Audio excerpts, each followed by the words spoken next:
दोस्तों, I hope आप लोग अच्छे होंगे। आप लोग जानते हैं जैसे कि कई सारे एग्ज़ाम लगे हुए हैं, जैसे कि यूपीएससी का एग्ज़ाम भी आपका आ रहा है। ठीक है, यूपीएससी का भी आ रहा है, फॉर्म भरना शुरू हो चुका है। साथ में आपका यूपी पीसीएस फिर से आने वाला है। ठीक है, उसके बाद आपका आरओ और एआरओ भी लगा हुआ है। ठीक है, आरओ और एआरओ भी लगा हुआ है। उन सब के लिए ये वीडियो काफ़ी इंपॉर्टेंट होने जा रही है। हम इन्वायरमेंट का सेक्शन कवर करने शुरू किए हैं। ये आपका पहला लेक्चर है। ठीक है, पहला लेक्चर है इन्वायरमेंट का, और ऐसे करके और सारे ही कवर किए जाएंगे, और भी कवर किए जा चुके हैं। स्पेशली हिंदी पे ज़्यादा फोकस है, क्योंकि आरओ का एग्ज़ाम लगा हुआ है, और उसमें हिंदी काफ़ी महत्वपूर्ण भूमिका निभाता है सिलेक्शन और ना सिलेक्शन होने में। ठीक है, तो चैनल पर नए हैं सब्सक्राइब जरूर कीजिएगा, बेल आइकन को प्रेस करना बिल्कुल ना भूलें। और पीडीएफ के लिए आप टेलीग्राम से जुड़िए, वहाँ पे आपको पीडीएफ मिल जाएगी इसकी। आप देख सकते हैं आपके लिए कितने अच्छे से नोट्स बनाया गया है। ठीक है, कितने अच्छी तरीके से आपको बेहतरीन तरीके से नोट्स देने का प्रयास किया गया है, ताकि समझने में आपको आसानी हो। ठीक है, देख सकते हैं आप, आपके लिए नोट्स प्रिपेयर किए अच्छे से। तो चलिए शुरू करते हैं बिना टाइम गवाए हुए। ठीक है, तो पहला क्या है, पर्यावरण एवं सतत विकास। ठीक है, क्या है ये पर्यावरण, क्या होता है? जैसे कि वस्तुओं और जीवों के समूह को जो हमें चारों ओर से घेरे हुए हैं, उन्हें हम पर्यावरण या इन्वायरमेंट की संज्ञा देते हैं। ठीक है, पर्यावरण का जो शाब्दिक अर्थ होता है वो क्या होता है, परि और आवरण। ठीक है, इसका मतलब क्या है, जीव के चारों ओर से घिरे हुए आवास को, आवरण को कहते हैं पर्यावरण। ठीक है, पृथ्वी पर पाए जाने वाले भूमि, जल, वायु, जीवों, पौधों एवं जंतुओं के समूह को जो हमारे चारों ओर सामूहिक रूप से पर्यावरण कहलाता है। ठीक है, जो हमारे आसपास का इन्वायरमेंट है उसे ही पर्यावरण की संज्ञा दी गई है। आप देख सकते हैं यहाँ पृथ्वी बनाई हुई है, ये हमारे हाथ में है, हमें इसे सुरक्षित रखना है आने वाले पीढ़ियों के लिए। तो इस वजह से बहुत सारे इसमें अमेंडमेंट हुए हैं, बहुत सारे कानून लाए गए हैं, उन्हीं को हम देखने का प्रयास करते हैं। पर्यावरण संरक्षण अधिनियम 1886 के अनुसार क्या है कि पर्यावरण किसी जीवों के चारों तरफ से घिरे भौतिक और अजैविक एवं जैविक दशाएं और उनके साथ अंतःक्रिया के सम्मिलित करता है। ठीक है, पर्यावरण के प्रकार कितने होते हैं? ठीक है, आधारभूत संरचना के आधार पे और होता है, उसमें क्या क्या है, भौतिक पर्यावरण और जैविक पर्यावरण। तो भौतिक पर्यावरण में क्या क्या आता है, स्थलीय मंडल, ये आप देख सकते हैं यहाँ पर स्थलीय मंडल है। उसके बाद वायुमंडलीय पर्यावरण, जैसे हमारा आसमान का इन्वायरमेंट होता है। उसके बाद तीसरा क्या आता है, ये जलीय पर्यावरण मंडल। क्या आता है, जलीय पर्यावरण में हम देख सकते हैं, इमेज लगाई गई है ताकि आपको समझने में आसानी हो। तो इस तरह से हमारे भौतिक पर्यावरण की 3 चीज़ें आती हैं। उसके बाद जैविक पर्यावरण में क्या आता है, वनस्पतिक पर्यावरण, जैसे कि कोई पेड़ पौधा हो गया, या फिर कोई प्रजाति की वहाँ बहुत सारे भिन्नताएं पाई जाती हैं, वो सब आते हैं, जंगल वगैरह ये सब आते हैं वनस्पतिक पर्यावरण में। ठीक है, उसके बाद जंतु पर्यावरण। ठीक है, ये जंतु पर्यावरण जिसमें आपके सारे जीव जंतु उसी में अंदर हम स्टडी करते हैं। कुछ इम्पोर्टेंट फैक्ट को भी देख लेते हैं। ठीक है, पर्यावरण संरक्षण अधिनियम पारित कब हुआ था? तो ये वर्ष 1986 में पारित हुआ था। पर्यावरण एवं वन मंत्रालय का सृजन कब हुआ? तो ये सितंबर 1985 में होता है। उसके साथ 2014 में पर्यावरण एवं वन मंत्रालय का नाम बदलकर दूसरा रखा गया था। क्या रखा गया था? पर्यावरण वन एवं जलवायु परिवर्तन मंत्रालय कर दिया गया था। ठीक है, तो इसका जो पर्यावरण एवं वन मंत्रालय, इसका नाम बदलकर पर्यावरण वन एवं जलवायु परिवर्तन मंत्रालय के नाम पर रखा गया है। और उसके साथ कहीं कहीं पर सांस्कृतिक पर्यावरण, कल्चरल इन्वायरमेंट को भी शामिल किया जाता है। ठीक है, जो कल्चरल इन्वायरमेंट है उसे भी पर्यावरण में शामिल किया गया है। आप देख सकते हैं कितनी इंपॉर्टेंट वीडियो है। पर्यावरण के लिए 3 घटक जरूरी होते हैं, स्थल मंडल, जल मंडल और वायुमंडल। इन सबको मिला के ही पर्यावरण बनता है। माध्यम से आपस में क्रिया से निर्मित होता है, जो जीव मंडल कहलाता है। ठीक है, जीव मंडल देख लेते हैं। जीव मंडल के घटक कौन कौन से हैं? बायोटिक और एबायोटिक, ये घटक इसके होते हैं। इसमें पहला क्या है, वायुमंडल, क्षोभ मंडल और समताप मंडल आता है इसमें। उसके बाद जल मंडल में क्या आता है, नदी, झील और सागर, ये सब आपके जल मंडल में आ जाते हैं। स्थल मंडल में पर्वत, मैदान और मरुस्थल, जैसे कि हमने ऊपर अभी देखा था। ओके, उसके बाद नेक्स्ट चलते हैं। नेक्स्ट सेकेंड, हाँ ठीक है, तो नेक्स्ट क्या आ गया हमारा, उसके बाद भारत के संविधान में पर्यावरण के संबंध में क्या क्या उपबंध दिए गए हैं उसको भी एक बार देखना जरूरी है। द कॉन्स्टिट्यूशन ऑफ इंडिया में पर्यावरण से संबंधित क्या क्या मुद्दों को रखा गया है और क्या क्या उनके लिए कानून बनाए गए हैं। तो प्रस्तावना के तहत आया है, उसमें मूल अधिकारों के तहत को दर्जा दिया गया है। इसमें आर्टिकल 14, 19 और 21 के प्रयोग के पर्यावरण संरक्षण के लिए किया जाता है। उसके बाद जो नीति निर्देशक तत्व हैं उसमें भी पर्यावरण का उल्लेख मिलता है आर्टिकल 47 और 48A के संबंध में।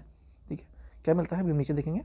उसके बाद मूल कर्तव्य के तहत भी इसको संरक्षण प्रदान किया गया है आर्टिकल 51 का, और जो 6 है उसके अंदर किया गया है।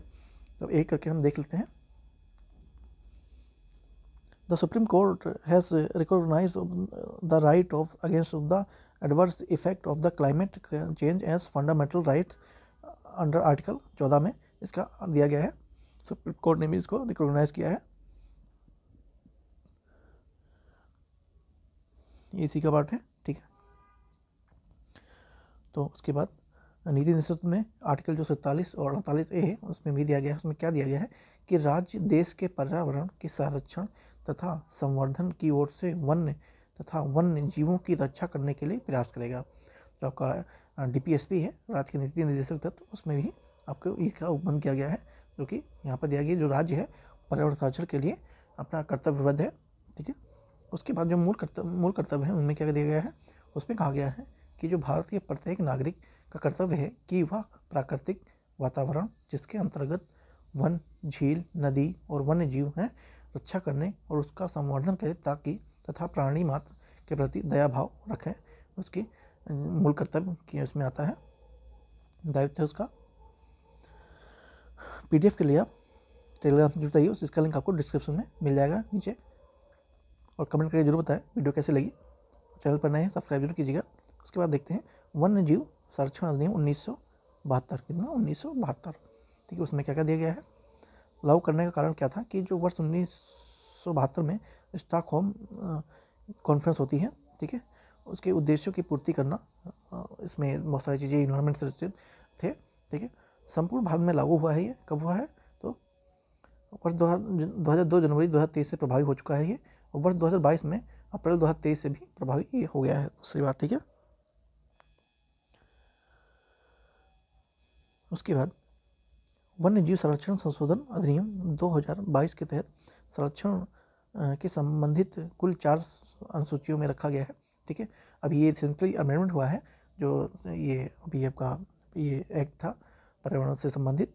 तो अनुसूची में क्या क्या रखा गया है? वन्य जीव प्रजातियों जिन्हें उच्चतम स्तर के संरक्षण प्रदान होता है। दूसरी अनुसूची में क्या रखा गया है?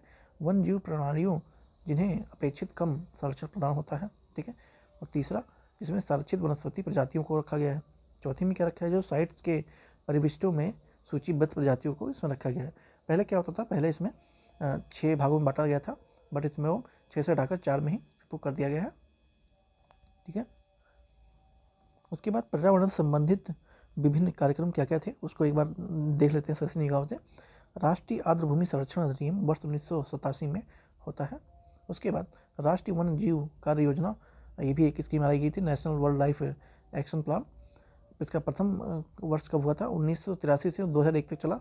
उसके बाद जो दूसरा काल है इसका वर्ष 2002 से 2016 तक चला, और जो तीसरा अभी वर्तमान में ये तीसरा चल रहा है, तो ये कब से लागू हुआ है?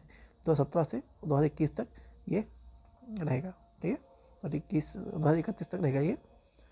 उसके बाद राष्ट्रीय वनीकरण कार्यक्रम वर्ष 2000 में पारित हुआ, national formation of the programme.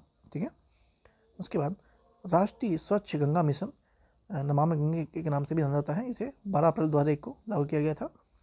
साथ में उसके साथ साथ पुनर्गठित राष्ट्रीय बांस मिशन वर्ष 2018-19 में इसको शुभारंभ होता है इसका। उसके बाद राष्ट्रीय बांस मिशन वर्ष 2006-07 में भी प्रारंभ किया गया था। साथ में राष्ट्रीय स्वच्छ ऊर्जा निधि गठन केंद्र बजट 2010-11 से प्रस्तावित वर्ष 2017 में राष्ट्रीय स्वच्छ ऊर्जा निधि का नाम बदलकर राष्ट्रीय स्वच्छ ऊर्जा और पर्यावरण कोष करने का निर्णय लिया गया था, और उसका नाम भी चेंज हुआ है। ठीक है, नेक्स्ट चलते हैं।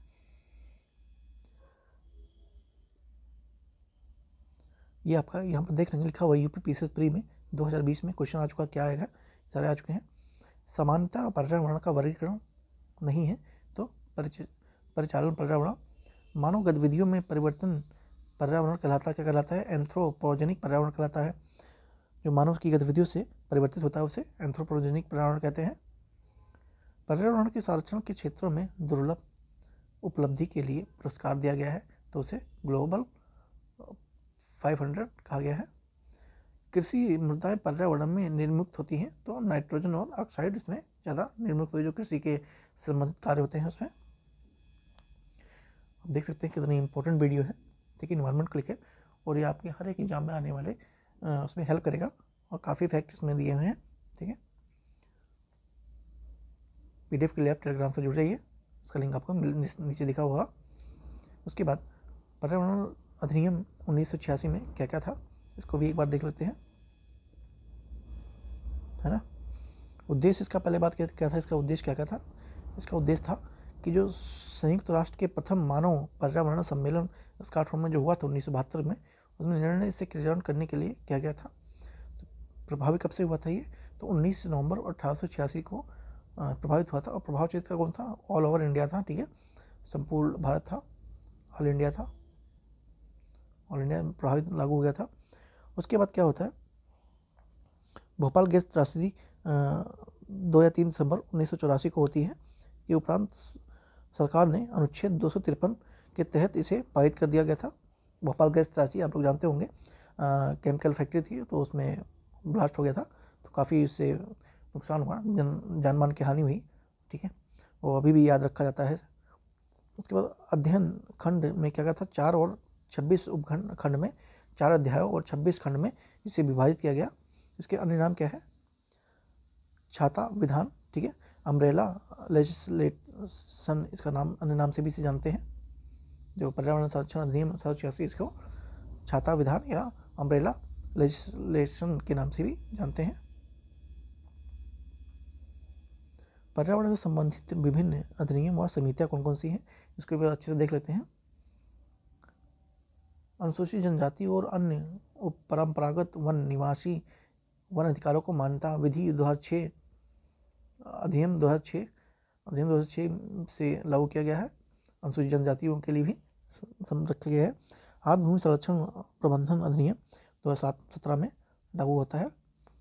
उसके बाद जो वन संरक्षण है अधिनियम 1980 में होता है, 1980 में होता है। जैव विविधता अधिनियम 2002, ये सारे इम्पोर्टेंट हैं जो कि एग्जाम में आ चुके हैं और इतने मतलब संबंधित अधिनियम बनाए जा चुके हैं पर्यावरण से संबंधित।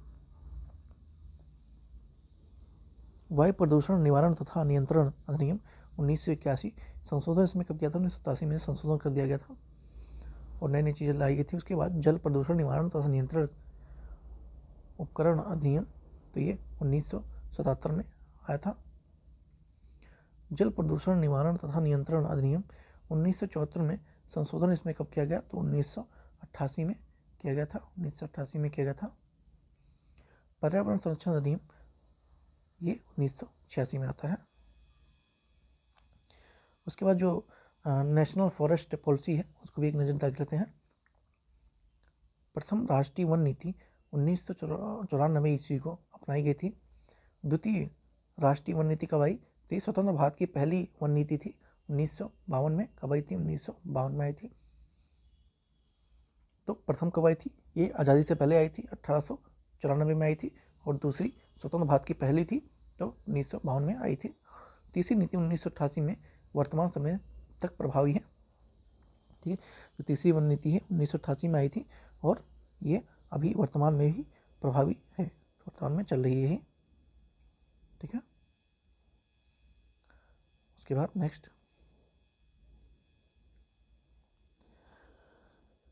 यह अधिकरण अनुच्छेद 21 में दिए गए जीवन के व्यक्तिगत सुरक्षा के अधिकार से प्रेरणा प्राप्त करता है, ठीक है।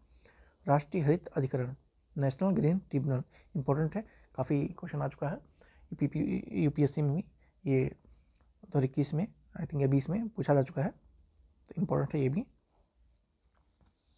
इसको देख लेते हैं एक बार।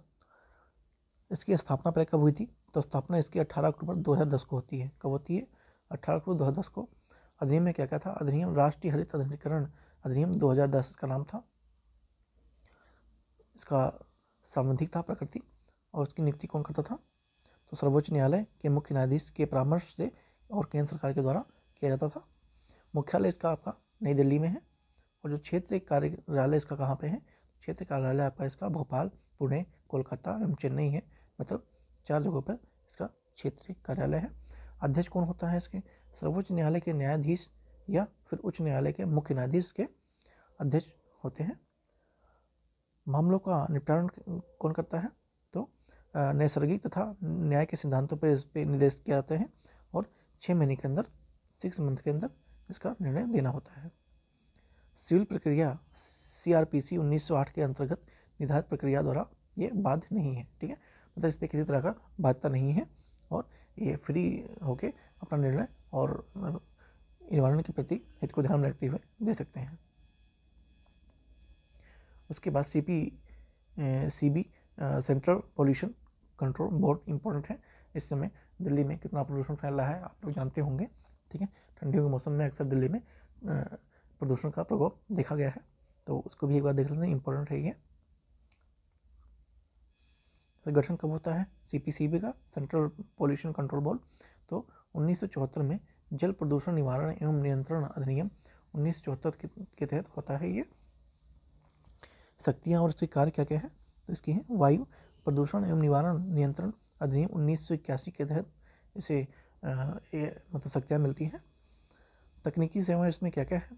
तो तकनीकी सेवा इसमें पर्यावरण संरक्षण अधिनियम 1986 के तहत पर्यावरण, वन एवं जलवायु परिवर्तन मंत्रालय का प्रदान करता है ये। कार्य इसके क्या है? कार्य इसके क्या है? जल प्रदूषण निवारण एवं नियंत्रण अधिनियम 1974 एवं वायु प्रदूषण निवारण नियंत्रण अधिनियम 1981 के तहत ये अपने कार्यों का संचालन करता है। उसके बाद नेक्स्ट चलते हैं। नेक्स्ट कैन हाँ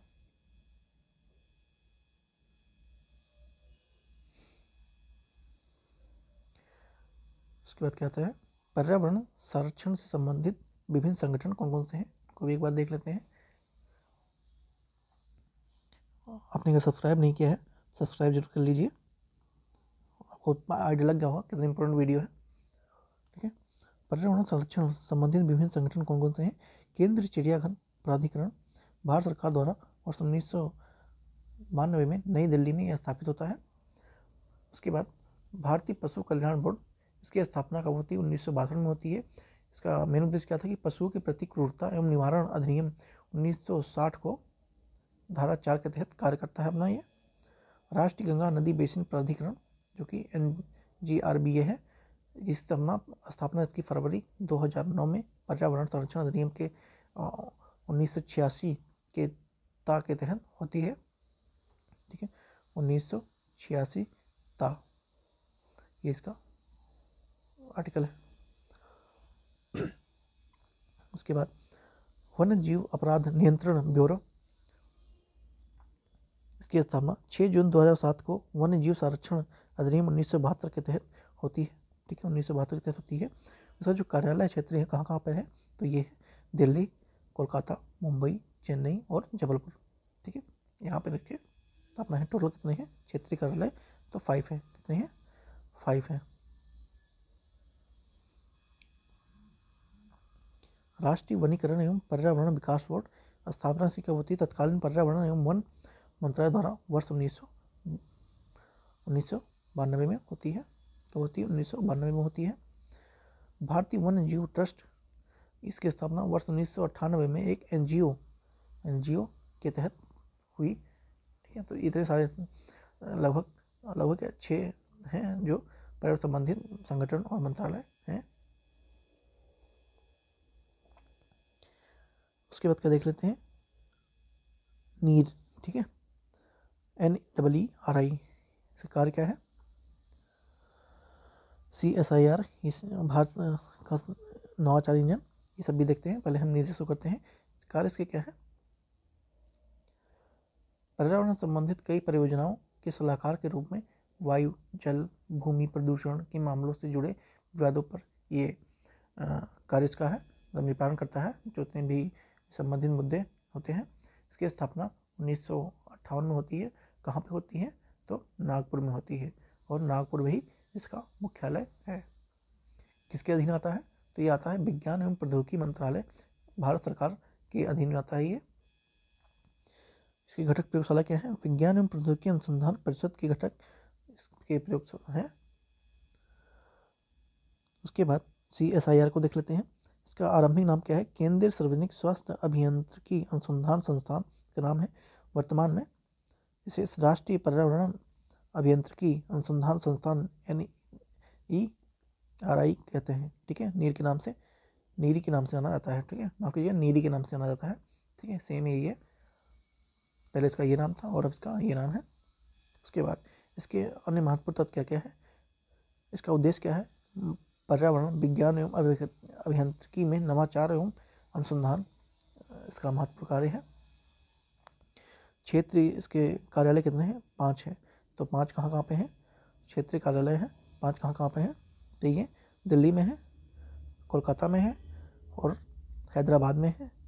उसके बाद चेन्नई में है और ये मुंबई में है। ठीक है, माफ़ कीजिएगा, 5 है, 1 2 3 4 एंड 5। ठीक है, तो ये आपके 5 इसके क्षेत्रीय कार्यालय हैं इसके नीरी के। उसके बाद ये हमारा लास्ट पेज बचा हुआ है। ठीक है, कुछ और इम्पोर्टेंट फैक्टर देख लेते हैं और फिर इसके बाद आपका पार्ट 2 भी आएगा और सारा एनवायरनमेंट कवर किया जाएगा इस पर। ठीक है, तो देखते हैं। राष्ट्रीय पर्यावरण अपीलीय प्राधिकरण, national environment appellate authority of NEAA। ठीक है, इसका क्या है, मंत्रालय से कहाँ पे है, पर्यावरण वन एवं जलवायु परिवर्तन, भारत सरकार के अंदर आता है। स्थापना कब होती है, राष्ट्रीय पर्यावरण अपीलीय प्राधिकरण अधिनियम 1997 के तहत केंद्र सरकार द्वारा होती है।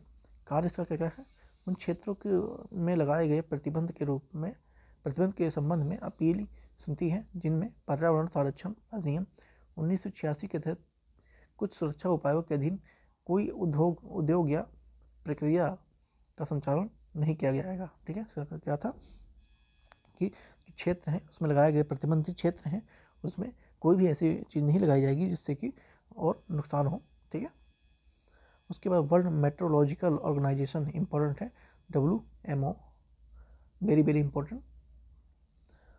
अस्तित्व में कब आता है, 23 मार्च 1950 को आ जाता है, ये अस्तित्व में आता है।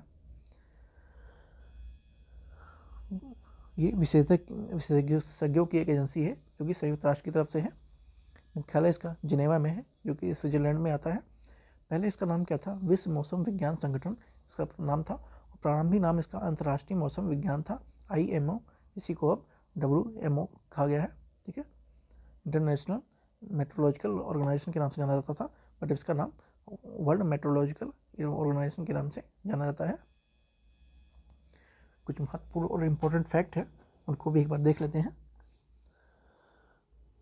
कुक्कुट उद्योग पर्यावरण में निर्मित क्या करते हैं, तो ये अभिक्रियाशील होते हैं और माइक्रो बीट्स का भी निर्माण करते हैं। पर्यावरण में निर्मुक्त हो जाने वाली सूक्ष्म कणिकाएं माइक्रो बीट्स अत्यधिक हानिकारक मानी जाती हैं, तो वह समुद्र की परितंत्रों के लिए मानी जाती हैं। जो पर्यावरण में निर्मुक्त हो जाने की सूक्ष्म जो माइक्रो बीट्स होती हैं वो किसके लिए सबसे ज़्यादा हानिकारक मानी जाती है, तो ये समुद्री की जो इकोसिस्टम है उसके लिए ये काफ़ी हानिकारक मानी जाती है। जलवायु की सही सूचकांक कौन सा है, प्राकृतिक वनस्पति। विश्व मौसम विज्ञान अधिनियम कब लागू हुआ, तो ये 23 मार्च 1950 को लागू हुआ। अभी हमने ऊपर देखा है। जल में बदलती भूमि में या तालाब के किनारे पाए जाने वाले पौधे क्या कहलाते हैं, तो ये हाइड्रोपाइटस कहलाते हैं। क्या कहते हैं, हाइड्रोपाइटस कहलाते हैं। आपने देखा होगा जल या दलदली कोई भूमि है वहाँ तालाब के किनारे आपको पाए जाते हैं कुछ पौधे, तो उन्हें हाइड्रोपाइटस कहा जाता है। गैर सरकारी पर्यावरण संगठन ग्रीन पीस, ठीक है, ये आप इसका लोगो है देख सकते हैं, ग्रीन पीस इंटरनेशनल का मुख्यालय कहाँ पे है, तो एम्स्टर्डम में है, जो कि ये नीदरलैंड में आता है, एम्स्टर्डम। जैविक इंजीनियरिंग अनुमोदन समिति का गठन किया गया है, तो कहाँ किया गया है, पर्यावरण संरक्षण अधिनियम 1886 के अधीन में किया गया था। ठीक है, तो ये हमारा ख़त्म होता है और हम इसका नेक्स्ट पार्ट में इसके आगे के पार्ट को हम कवर करेंगे। और आपने सब्सक्राइब नहीं किया है सब्सक्राइब जरूर कर लीजिएगा। और PDF के लिए आप टेलीग्राम से जुड़ जाइए, ठीक है, टेलीग्राम से जुड़ जाइए, इसका लिंक आपको डिस्क्रिप्शन में मिल जाएगा, ठीक है। थैंक यू सो मच, मिलते हैं नेक्स्ट वीडियो में।